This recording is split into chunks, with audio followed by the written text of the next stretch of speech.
Ladies and gentlemen, welcome back to episode 5 of the Hot Corner. My co-host Alex Day is not here today, so it's just me, AJ Sessions, running the show. Joining me, we have two SEC seniors, Gavin, Casas, and Reagan Burford. Guys, how are we this evening? Doing well, man. It's nice to be back on the pod. Been getting after it. Fall season just ended, so we're in like a dead period right now, but excited to get back on the field. Same here. I'm looking forward to the spring. I'm back home right now. We go back January 2nd. So, Yeah, it seemed like both of y'all had very eventful falls. Gavin trying to decide to, come back to school.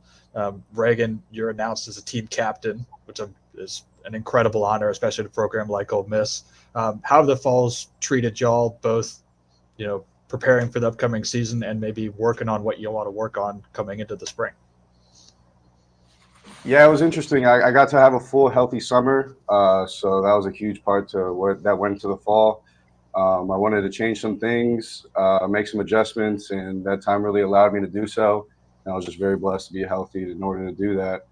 The fall was overall good. I think our team this year is good. I think um, the fall is an important time to see who's who, to see what roles people can play, and to have a pretty good prediction about how the year's going to go. And I think it went in the right direction this fall for sure. our fall went good. Team looks great. With the transfer portal now, you get so many new faces, and we had a lot of transfers, but all the guys are great. We meshed really well. I'm excited for our season. I think offense is going to pound it, and our staff looked really, really good. So I'm excited. I love playing ball. I love Ole Miss, and so had a really good fall and it was a lot of fun last fall. So take it all in.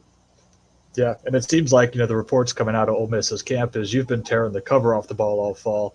What has kind of clicked for you, or has something just, been doing what you're doing for your whole career and it's just all finally coming together?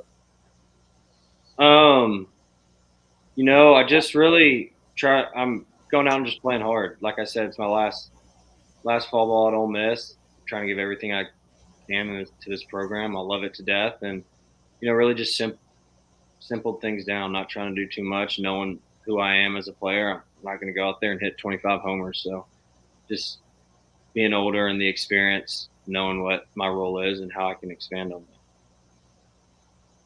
Yeah, you're looking for kind of a breakout year, coming into your own. Gavin, you had that kind of last year. It seems like first year you were finally healthy during the year. Um, and you didn't start off slow either. It was like clutch home runs in your first couple series. What was it like to, actually get your feet wet and kind of be able to exhale early in the year? Yeah, no, it was nice. I feel like the beginning of the year was a little misconstrued because I was struggling a little bit, but my first 8 hits were all home runs, so the stats were a little weird. Um, no, but I mean, we picked it up. I picked it up toward the middle of the season. I felt good, and yeah, it felt nice to finally be able to play, finally be able to be healthy. My first 2 years were a little sketchy there, but we kind of figured it out the third year, and I don't think I was ready to leave, so I decided to come back and give this thing another go at it. Yeah, so directing this at both y'all, with the transfer portal and both of y'all's programs recruiting at such a high level, who are a couple newcomers that fans need to keep their eye on as spring rolls around? You can go ahead, Gavin. All right, some transfers to know about. I think we got some good left-handed pitching. We got a guy named Garrett Gainey who's he's a little electric. So it's fun to watch him pitch. It's fun to play behind him. And just to give you one pitcher, one hitter, uh, probably somebody to look out for is probably Kennedy Jones. I think he played at UNCG maybe.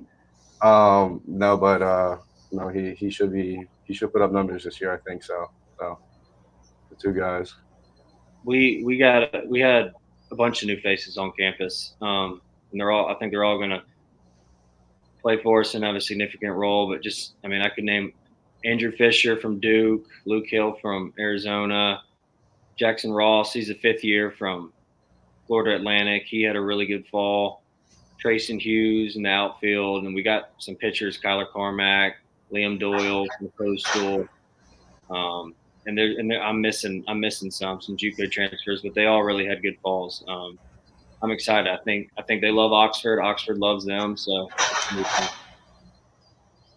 Yeah, Reagan, we know the story with Ole Miss, coming off the national title and then starting pitching seemingly couldn't really stay healthy, trying to battle through some stuff, was inconsistent on the mound, I think would be a fair way to put it. This fall, guys are finally healthy. JT Quinn looks sharp. You got some freshmen who got starting experience stepping into weekend roles. What have you seen from those guys this fall?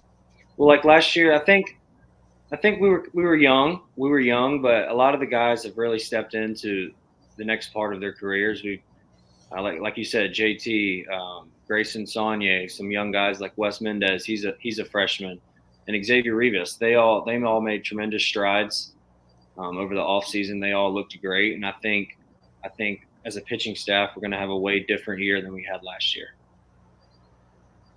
Yeah, and Gavin, South Carolina's going to have a different pitching staff this year because guys like James Hicks, Noah Hall,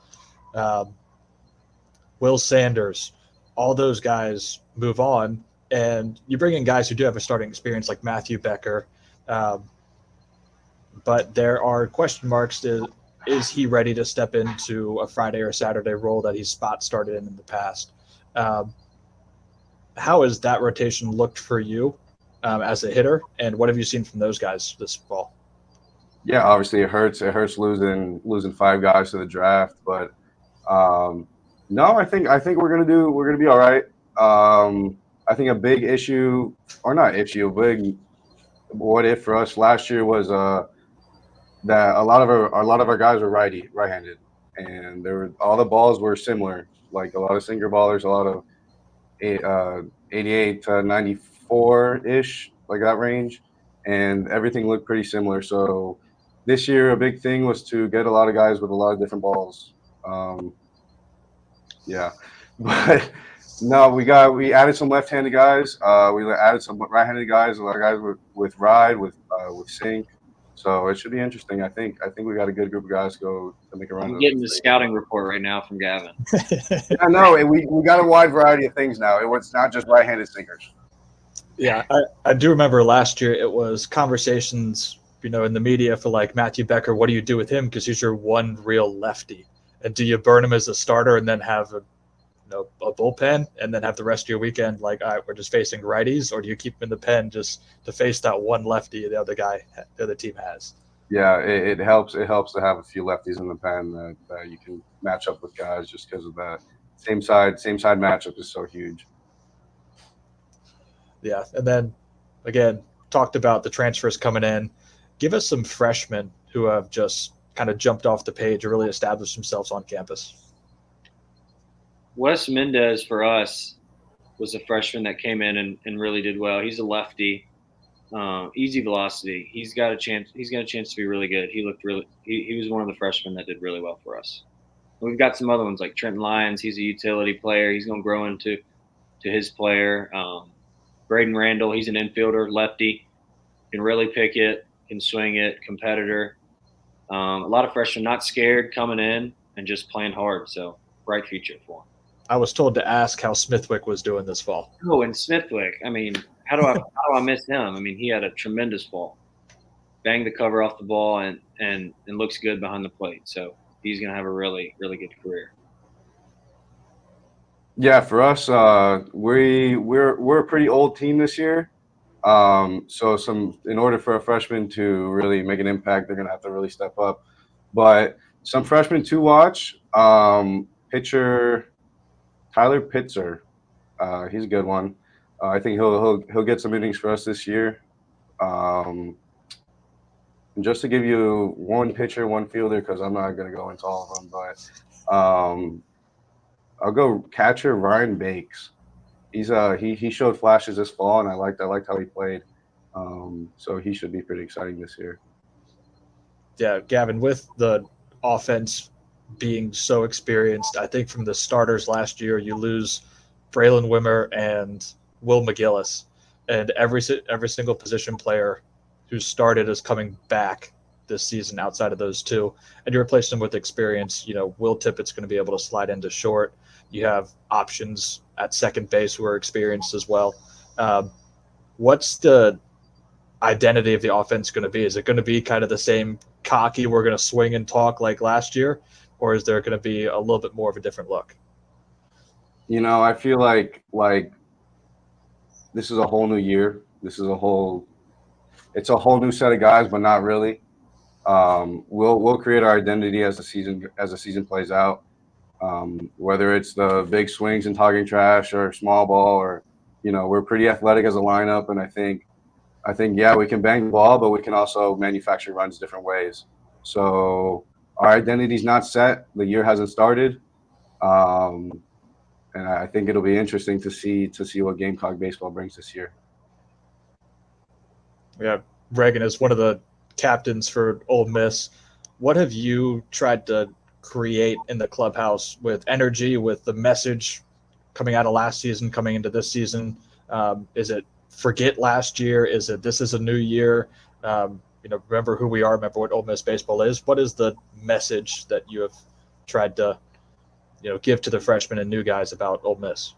I guess one of the biggest things that Coach preaches in our program, and how I've tried to carry myself, is just be the same person every day.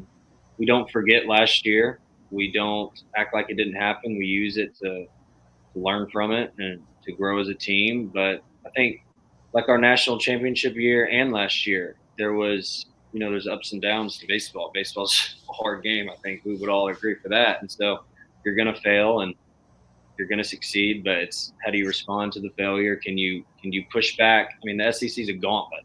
Can you push back, getting swept one weekend, and then come back and then take two? Every game matters, and having that discipline. And we're a little older than we were last year, so it's a different year, like Gavin said. Different year, no identity. We're gonna make it, and I'm excited. Yeah, so being two guys who've been around the SEC, how do you help the young guys prepare for that first road series, that hostile environment of, hey, it's not going to be these guys cheering for you or making these funny jokes. It's going to be aggressive. How do you prepare them for that? And really, can you in a real way, or is it just kind of trial by fire? Yeah, no, that's a great question. I think it starts every day in practice. You got to hold everybody accountable. You can't get your feelings hurt. This is a hard game. We're going to fail a lot more than we succeed.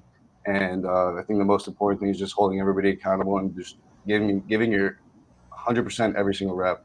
So making everything as game-like as possible, making every play like it's your last. I mean, if you do that on a consistent basis every single day, you're going to get better. And you got to practice like you play. It's so cliche, and everybody says the same thing, but it's really true. If you don't emulate that game speed, it'll never happen. And if you do that on a day-to-day basis, then you carry that into the SEC, and that's how you play baseball. It's gonna translate. So it starts day to day. One of the things that we do really well. We don't haze the freshmen, but our inter squads, our coaches kind of step back and they let us play, and so we do a good job of pushing, but not talking crap to each other. But we'll push and we'll compete against each other. And I laugh now. Luke Hill, when he first came in, I don't play shortstop, but I'm an infielder, so I take ground balls. He's out there taking ground balls, so I go over there and I get behind him. This is probably the first time we meet. And I'm just pushing him, chirping him. I said, let's take a round of 15. I bet you I beat you. Just talking, because if you can't handle me, you can't handle 12,000 at Swayze. But we all come to the SEC for the atmospheres, and so none of our freshmen are scared, and they're ready for it. It's exciting. Yeah, so speaking of atmospheres, what is maybe an atmosphere that stands out or that you either have gotten the opportunity to play in or want to play in around the SEC? Because there's so many great atmospheres, and you can't say your home field. We know we know Swayze, we know that's an easy one. They're all really, really good. Like South Carolina's place, I mean, that field's that feels beautiful. I mean, it's so fun to play on all these different places. I mean, you could name them all. Alabama's got a great complex. Arkansas's atmosphere is unreal. Hearing them call the Hogs, I'm having flashbacks right now. I want to throw up. But I mean, it's great in the box. I mean, you could name them all, but it's the best conference in the country, and they prove it every year with attendance. So I mean, it's just a great time. Yeah, I mean, there's no wrong answer, like you said. Bias answer, Founders Park. I know you not said not to say your own, but I got to shout out to my people. No, but I'm excited to go to Swayze. I haven't been to Swayze. We went when I was at Vanderbilt, but I couldn't make the trip. So to play there this year, to open up there at first SEC weekend, I know that place is going to be jumping. So I'm excited to be there. Excited to hear whatever they got to say, whatever. Hopefully it's not too bad, but no, you can take it with a grain of salt. Crazy treats you nice. It's a good show. Yeah, I hope so. But no, it's fun. Like he said, Arkansas have low-key nightmares. I mean, the Sunday, it was like an all-red thing, and it was like senior day, so it was like it felt like there was 40,000 people there. And the whole hog pen was filled all the way to the top, and we had a pitch and change, and the ground literally felt like it was shaking. So, I mean, it's all fun and games, but no, that environment was insane. But shout out to my Founders Park and South Carolina fans. They get after it every game. I can't say enough about them. They're the best. So are y'all interact with the crowd people? Y'all like listen and then just like store that information away for motivation later? Like what's y'all's approach to dealing with those crowds? I don't really. I kind of just we really try to worry about our dugout. We'll chirp back maybe a little bit, but we try to stay in our dugout, keep our energy, and if someone's talking to us, use it as fuel. I mean, that might be cliche, but we do a really good job of that, and we're not going to back down from anybody, but we stay on our own path. Yeah, for me to answer it, so obviously you want to keep the energy in your dugout, but I play first base, so I'm close to the lines, so I hear what people say, and if it's a good chirp, I'll give it like a chuckle or something. But try not to let anything get to you too much. They talk about like family and stuff like that, which is like messed up. But I mean, you gotta. They're fans. They pay to see you to play, and if they want to say something, they're entitled to it. And if it gets in your head, then they win. So don't let them win. You can't ever let them know they win either, because then it's over. Yeah. No, I feel like parents always take the chirping harder than the kids do. But they take it more personally. Yeah, for sure. We know it's all in good banter. So it's fun to be a part of the environment, and we obviously as players we appreciate the fans for us that do that to them. Not really like too vulgar, but like they're having fun. Yeah, there are lines that in an SEC ballpark they get crossed sometimes, but it's. It's individuals. It's not the whole crowds. I remember my second game as a law student at South Carolina, y'all playing Missouri, and chirping the right fielder. He short hopped the second baseman on a throw from the wall. I said that throw was average at best, and his dad tried to fight me in the stands to tell me to stop talking about his kid. I was like, what I said was harmless. Like that's not even bad. No. But he's like, stop talking about my kid. I'm like, you're in the wrong place for that. Yeah. Yeah. But so individually, we've talked about kind of y'all's falls. What are goals for the spring on a personal level for both of y'all?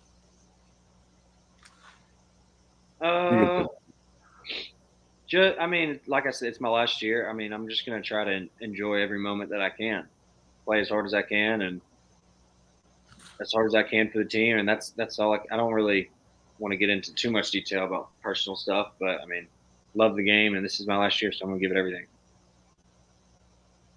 Yeah, for me, I think it stems back to last year. So last year, my main goal was to stay healthy and give everybody 60 or 56 games, which was the whole season. And for the most part, I was able to do that. I think I played 61 out of 63, so I'm not too shabby. It's not too shabby, but. No, this year the goal stays the same. Stay healthy. They say the best ability is availability. So I just want to be available. I think this year I can focus on a little more than that. Obviously, I took this summer to work really hard and change some things about the way I play. So hopefully, adding more elements to my game to help my team and to put myself in the scoring position a little more often. So it's excited for it. Is that maybe referencing you had 0 stolen bases and 0 triples last year? We're trying to Yeah, pretty leg much. out a couple extra bases. Pretty much. Gavin, just with Roman and his vlog series, how has that been in the locker room? Was that kind of hard to buy into at first, or was it something that's kind of been embraced by most guys? So it wasn't hard to buy into because you can see how much he cares about it. If he did it for like fun and like he didn't take it really serious, it would be a little more of an issue. But that's his passion, and we fully support him. This is what he loves doing. He loves making those videos. He loves documenting his life. So no, we're in full support of it. It's fun. It's we get to do a little funny skits and stuff like that, and we get to be incorporated in his vlogs. And it's interesting to see his perspective on things. And I love watching him, honestly. Whenever he posted, we all watch him. We always talk about him, but no, we're in full support. We think it's cool. So we have like a little thing to watch now when we get older. It's like, okay, like we can see kind of that year back, which none of us are doing. So it's pretty cool to get an inside look on the team and have a firsthand experience. So we support it. Yeah, and I know Reagan, y'all's Omaha run was cataloged a little differently with the Ole Miss series with Tim Elko and everybody kind of being the headliners for those. What was that process like with cameras around y'all, especially when it started, when there was a little bit of question mark with even Coach Bianco's future with the team, noise around, and then y'all go on this run. What was that experience like? I mean, you can't really put it into words, but how we just responded. I mean, we were so down in that year, and everybody kind of really counted us out. And then when we flipped the switch, the whole narrative kind of changed. So I think the reason why we were able to make that run and finish it out was because we were so tight knit and we didn't let the outside noise get to us at the beginning. So when everything got so big towards the end, it was easy to tune it out. And that team was so close. Playing every game was like a new day, and it was just like we were rolling. There was nothing getting in front of that train. Yeah, and so obviously you need guys in the clubhouse who are just anchors. Know that tomorrow's a new day. What happens today, good or bad, you got to flush it. Who are some clubhouse leaders who y'all have seen emerge or grow throughout this past season, step into more of a natural leadership role this year? In our case, I don't know. I don't know. I don't know. It's more like player led, coaches fed. Is that the same? So I mean, we all keep each other accountable. Obviously, Messina's a big one. People look to Petri.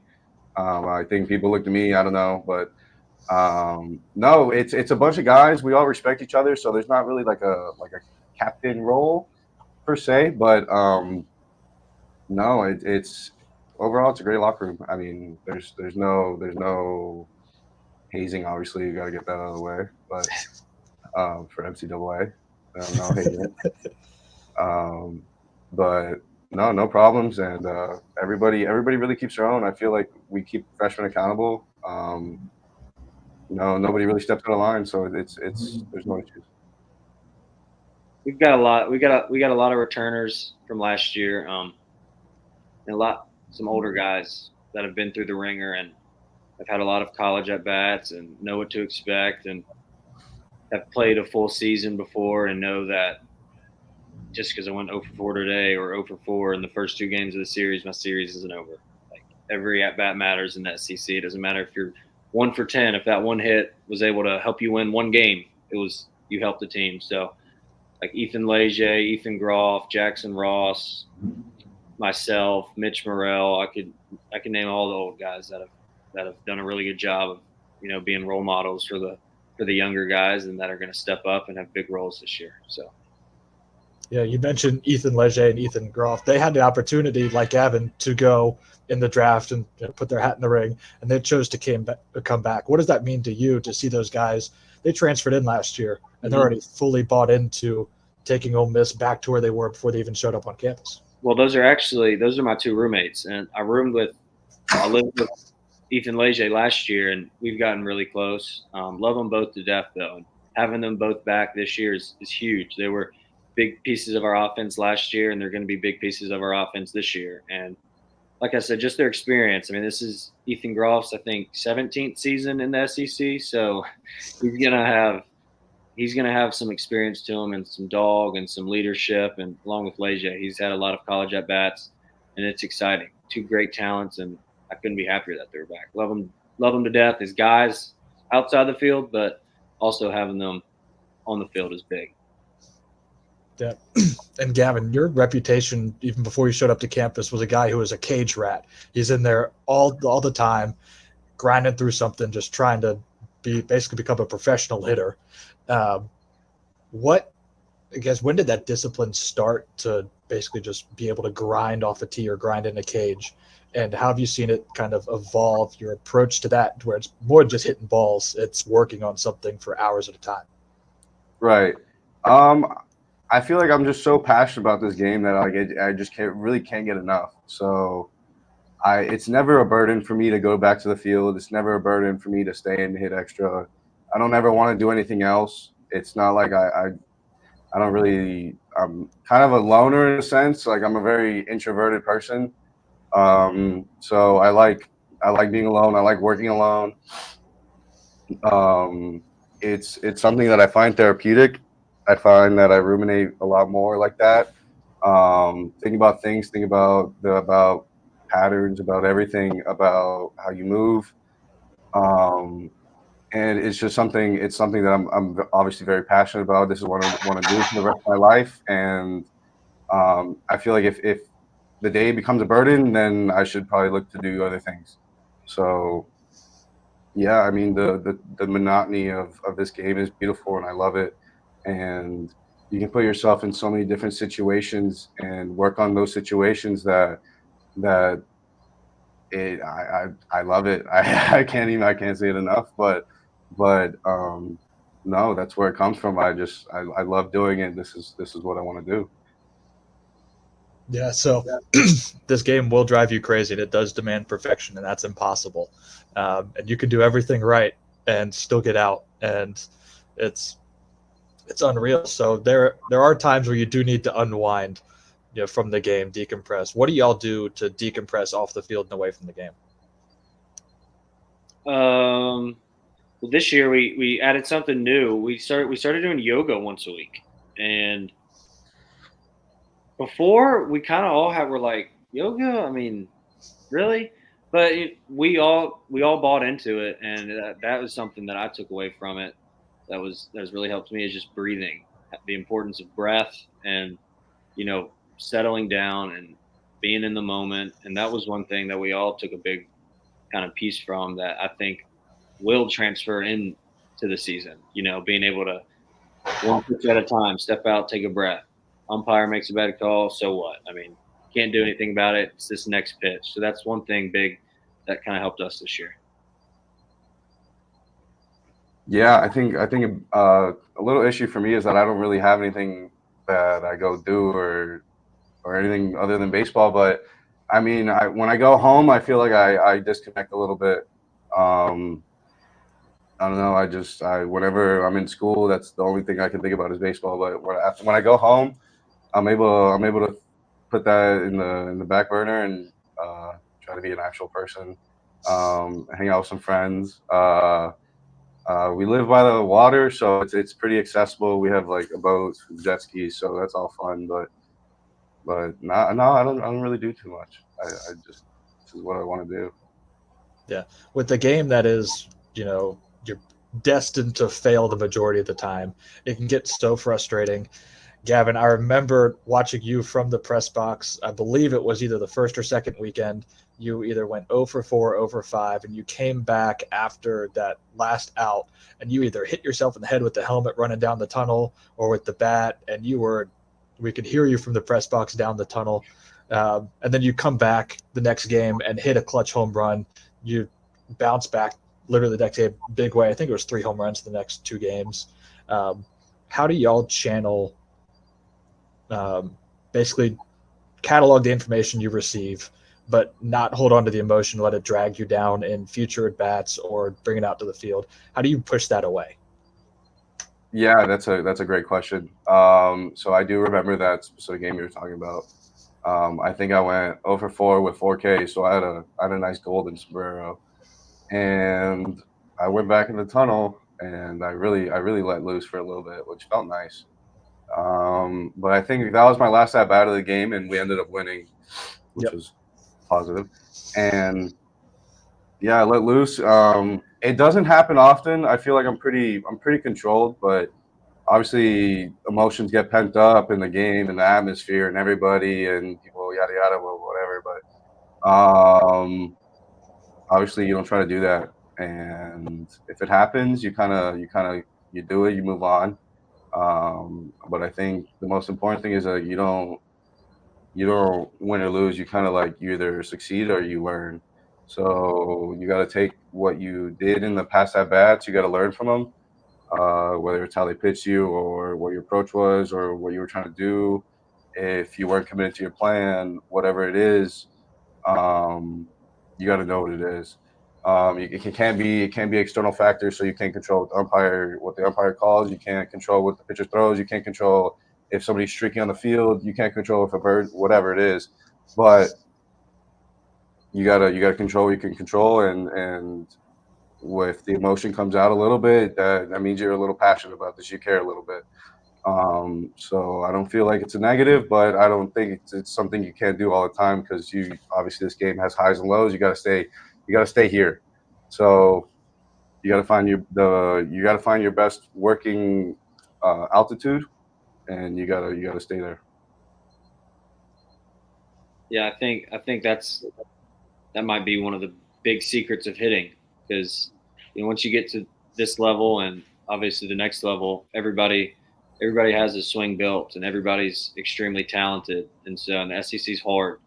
And the guys that have success and are able to bounce back are the guys that are level headed, like Gavin said, like stay in a straight line. You can't get up and then come down. You got to stick to your approach and stay easy. So Who are a couple guys in each of y'all's clubhouse who, you know, when you think of like the best teammates or best locker room guys, jump to the front of y'all's minds? we have a really good locker room. All of our guys are great guys and great chemistry. But just the names that pop off, Andrew Fisher transfer. You never know how guys are going to respond to transferring and coming in, and but he's been awesome. He's very vocal and trying to be a leader in the weight room, and he is being a leader. And but there's two ends of the spectrum. There's Andrew Fisher, but Jackson Ross, who's another transfer, but he's quiet. He kind of stays to himself, but he works hard, works just as hard as everybody. He does what he needs to do, take care of his business. So we've got a lot of different personalities on the team, but they all mesh together really well. Yeah, for us, I feel like somebody who keeps it real loose for us is Cole Messina. Um, Obviously a character on the field and just as much off, and he's authentic to who he is, and we love it. But no, Cole Messina, he keeps it loose, and we got a lot of guys who aren't super vocal guys, but they'll lead by their own ways, whether it's showing to the field early or it's by example. So they act in a certain way, and people follow them. People love to stay loose, and no, overall, it's a really nice balance of people. I got one more question and let y'all have your Monday evenings back. Uh, what can we expect from Gavin, Gamecock baseball this spring, and Reagan, Ole Miss baseball this spring? We can expect to see a lot of fun had on the field. Um, A lot of guys playing loose. Hopefully, a lot of wins. We got to control the controllables. We got to give these fans. We got to make it worth their money. So we're out there. We're performing for them. They pay. They pay the ticket. They pay the price. They pay to see good baseball. They pay. They pay to see wins, and that's what we're out here to do. So yeah, that's what we're gonna. That's what you're gonna see. Reagan, you're still muted. Forgot I was muted. Sorry. No, but we're a really close group of guys. It's going to be noticeable. We're tight knit, have each other's backs. Like I said, we're going to learn from last year and learn from the year before, and take all of our experiences that we each individually have as a person and combine them together. A lot of grit. Made some serious strides on the mound. So, I mean, we're ready for it. SEC's a gauntlet, and we couldn't be more excited to go into it. So. Well, I am definitely excited to watch y'all's two teams battle it out this year, not only against each other, but against just the grinds of a schedule as a whole. Thank you all for hopping on and joining me. I know this is not generally what people want to do the Monday after they, get done with exams or all that fun stuff. But thanks for hopping on, Gavin and Reagan. It's been a pleasure having y'all. Y'all stay healthy and enjoy your holiday break and get back to campus safely to start of January. Yes, sir. Thank you for having us. Thank you. Merry Christmas, by the way. Merry Christmas. Happy holidays.